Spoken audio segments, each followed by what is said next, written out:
Hi everyone and welcome to Bear Clooney Watches channel. I am Bear who loves watches. This is my cave and together we are searching for perfect timepiece. Will we ever find it? Who knows, but search is certainly a great fun. As you could see from the introduction to today's video, we are talking about Tudor Chronoblue Heritage. This is a beautiful revival of the legendary Tudor Monte Carlo blue version from 1973, and it was issued in Baselworld 2013 as the 40th anniversary of that watch. It certainly got a lot of attention, mainly because of its truly wonderful aesthetics. When it comes to Tudor watch, I had a kind of love and hate relationship. I went through the different phases, as probably many of you did as well.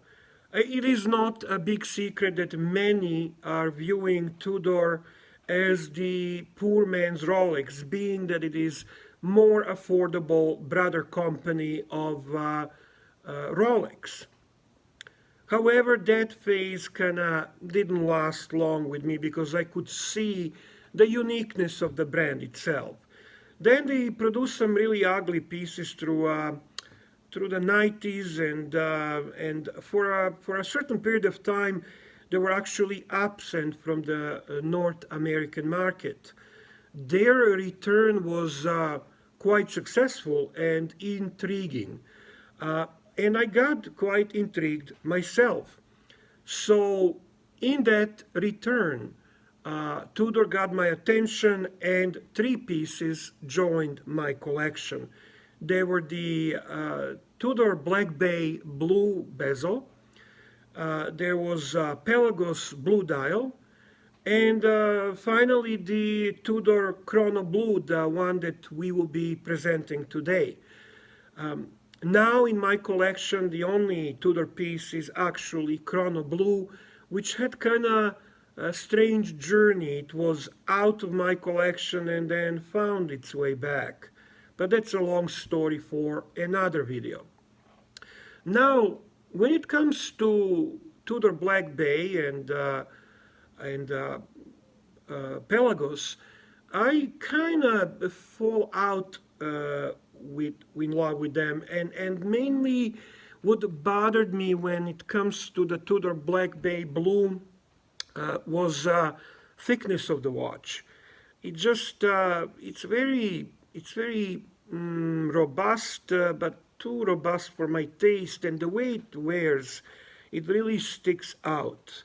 So I somehow just stepped out of that watch.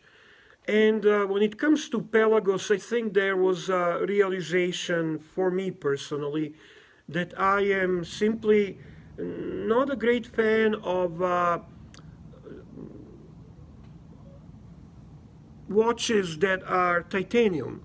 They feel plasticky to me, they feel too light. And the color also did not appeal to me. It was kind of toony blue, plasticky look. Mind you, the movement, the accuracy, and everything else about that watch were truly wonderful, and I think it's a high quality timepiece. But aesthetically, it just left my appreciation zone, for a lack of better word or lack of better expression.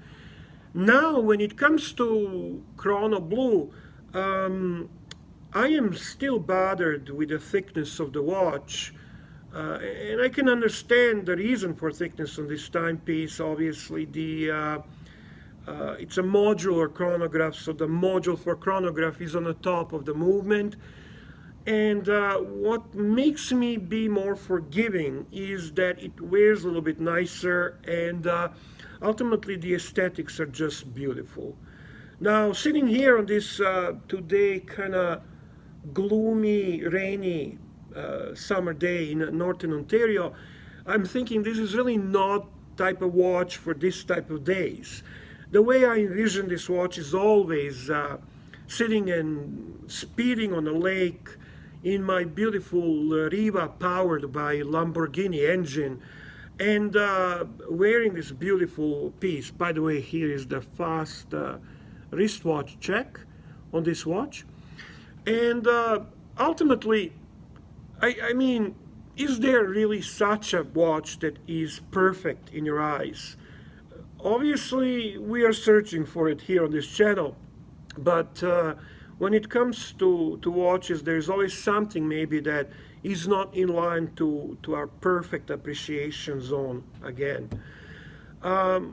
This watch has its advantages, it has its beauty, and I can appreciate it. And if I am going to choose one Tudor to be part of this collection of mine, it certainly will be this one. Some might think that why would I not go for the hyped up, recently released Tudor Diet Pepsi?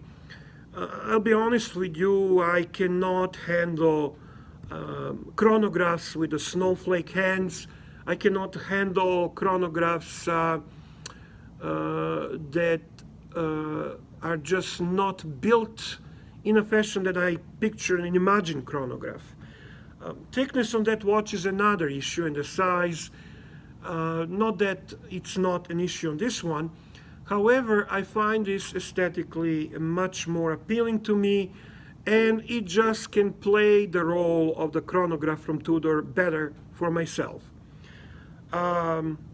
So,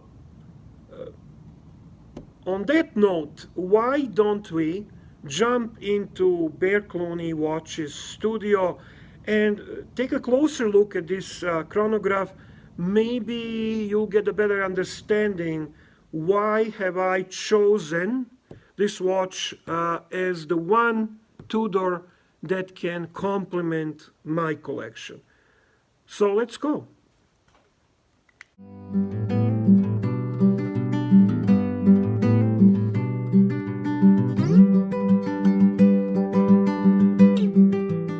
And here we are at Bear Clooney Watches studio for the first time presenting one watch from Tudor. Tudor is the brother brand of much more famous and popular Rolex, and that's where probably the comment that you buy Tudor if you cannot afford Rolex comes from. Obviously, I don't agree with it. Just looking at this watch and its quality, but also its freedom and how much more daring this watch is, clearly indicates to me that Tudor is opportunity for Rolex to be less restrained, more loud, and frankly, more daring. So we mentioned that this is Tudor Heritage Chronoblue. And what is heritage about it? Well, back in 1970s, Tudor released a watch that looked very similar to this, and it was called Monte Carlo. Therefore, many of us call this watch as well Tudor Monte Carlo Blue. Some basics on this watch. It is 42mm steel case with polished and satin finish. The bezel is bidirectional and striking blue color.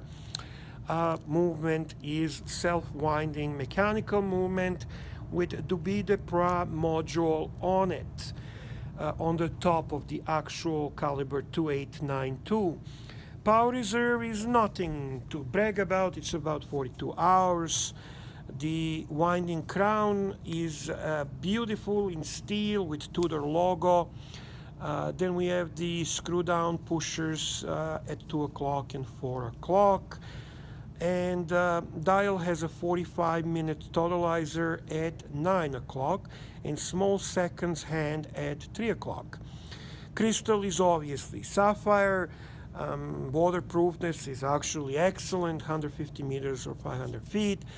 It includes this beautiful NATO strap, fabric strap, which is of the higher quality. The watch wears nicely. I mean, it is a little bit thick, it is a little bit robust, but ultimately it looks good on my wrist. And this fabric strap I don't even use because I'm not into NATO straps, but I think it does look nice on this watch. So the watch wears okay. Nobody denies that it is slightly robust and thick, and I think that's the minus in my eyes. But aesthetics certainly make up for it. Um, okay, so the case is beefy, 42 millimeter in diameter, which is fine. 13 millimeters thick. Yep, it's thick. It has actually little to do with water resistance, which is usually excused. Real purpose, obviously, as I mentioned earlier, it has a modular chronograph movement on the top, and I think if there is a brand that can get away with its thickness, probably one of them is Tudor, because I mean they're known even in the past to produce more robust size chronographs, such as reference 715, which was rather thick itself, and then later Valjoux 7750 based Tudor chronos, which were called actually big blocks by collectors because, exactly, you guessed it, they were big, beefy cases. The Chronoblue doesn't necessarily wear too thick on the wrist. Um, I am a guy who predominantly wears the golf shirts, polo shirts, and I don't wear the shirts with shirt cuffs. So for me, this watch suits my style and my needs. Now the lugs, apart from the chrono pushers, the lugs are the nice real difference on the case. It's slabby on the sides, very nicely done with brushed and polished surfaces, beveled, nice logo on the crown, and now bracelet is beautiful, really. It's a very similar, same as a Black Bay. A lovely, solid bracelet, great clasp. Case pack is standard Tudor, plain except for the basics. As I mentioned, the pushers are screwed down, bezel bidirectional, but I think what really makes this watch cool and I think high quality is the fact that even though it has ETA movement, it has just a modular chronograph, the quality of the bracelet and case are exceptional. They are Rolex quality. There's no doubt in my mind. And frankly, that would be biggest advantage that this watch actually provides. This is what I think is the beautiful component and part of this watch. Now, I think the reason for loving this watch and the reason that makes you overcome all the other minuses is exactly the face, this beautiful dial. And this is what drew me to this watch, and this is what makes me be more forgiving to this timepiece. It is very stark, very faithful, very retro. Apart from the color scheme, uh, it's very flat. Everything is printed on, except for the loomed indices. The cream is maybe a strange color to assume to be very comparable, very compatible with the blue, but it simply works. It just works. I'm just going to kind of demonstrate the chronograph while we're talking about this dial. So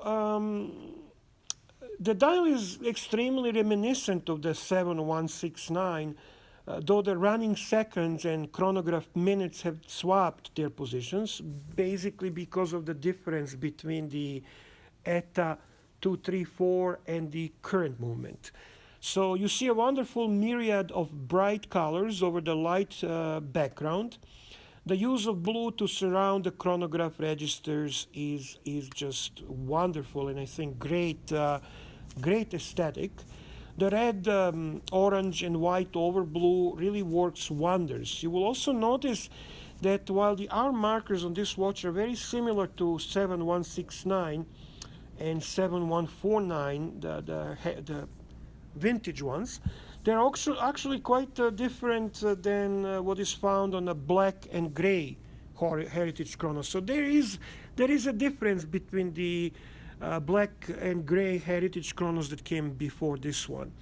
I actually found that I originally had no criticism on the dial of the original Tudor Heritage Chronos. But then when I became familiar with the blue, I think the stick applied lume arm markers are simply much more refined, much more luxury than the home plates that you see on the black and gray versions. The overall look of the blue is a little bit of a lower contrast. It's more subtle. It's perhaps a little more three-season rather than one-season watch. Another difference between the blue and the earlier Heritage Chrono are the hands. They're gone the wide triangular hands, and in their place are stick hands, very similar to 7169, but with pointed tips. Again, the blue receives a streamlined aesthetic compared to the earlier Heritage chronographs. At 6 o'clock, there is a small, unmagnified date window, and if you don't pay close attention, you won't even notice it.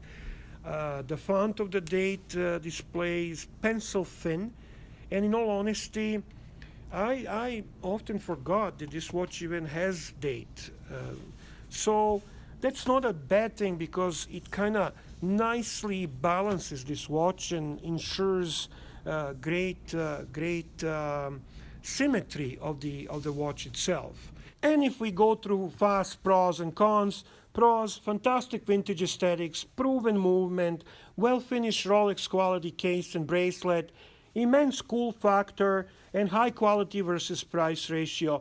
Cons, modular movement, and thick case. And we're going back to Bear's Cave. And we're back in Bear's Cave. So this is Chronoblue. This is this pretty watch, pretty chronograph. Yeah, it's still a little bit thick, I agree. But ultimately, the aesthetics are just overcoming, and this watch can certainly find its way to my heart. Hey, let's take a look at the wrist presence of this watch. And before the wrist presence, take a look at my model of the Riva yacht, which I just love. The colors and the whole feeling of it quite nicely complements this watch. And honestly, that's kind of the way I envision aesthetically this timepiece. Wrist presence, here we go. Beautiful blue, creamy white, orange touch dial. It has its sporty feeling, but it has also its heritage pastime feeling. And I think altogether it does have a wonderful wrist presence. Let's go back to Bear's Cave. So with that wrist presence, we kind of wrap up this video and we conclude that ultimately there are no watches that are perfect. But there is always something about specific watches that appeals to us, either from mechanical point of view or from aesthetics or from its history. And this is why we love watches. Not because they're perfect, but because certain aspects of them just stir up certain emotions and make us have a specific feelings about each watch. I really appreciate you joining me on my channel, watching my videos. If you like this video, please don't forget to subscribe and click on like for this video. Your comments are always motivating me, and I hope that I'm not letting you down. I hope that you're enjoying this video and enjoying our search for perfect timepiece together. Have a wonderful day to all of you.